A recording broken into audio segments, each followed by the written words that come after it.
Hello, I'm Darby McDevitt, narrative director of Assassin's Creed VALHALLA, and this is an introduction to Norse mythology.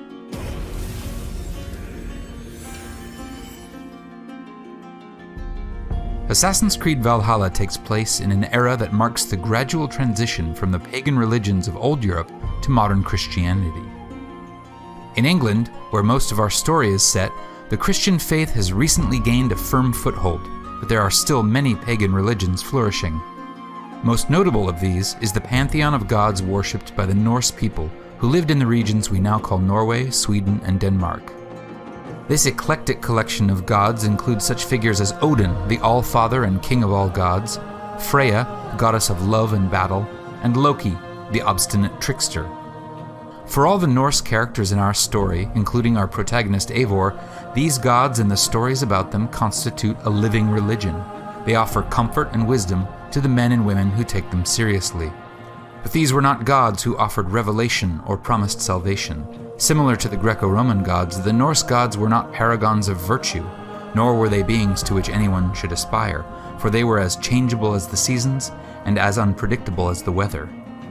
In the Norse conception of reality, the world was broken up into 9 realms, with Asgard being the home of the most important gods.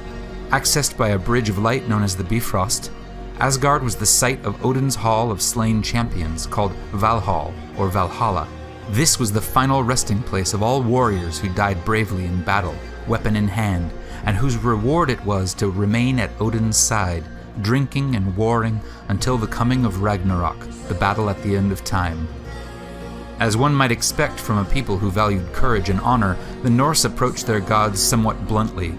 They did not pray to them asking for redemption, they bargained with them, making sacrifices for a stroke of good fortune.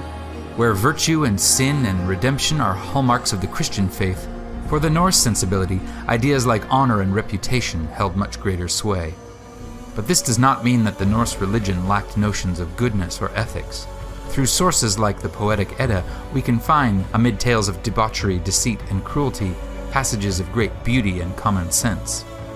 In a poem called the Havamal, ostensibly written by Odin himself, we find this verse: "The unwise man lies awake all night, pondering everything over and over, and when morning comes, his mind is weary, and his burdens have not yet lifted."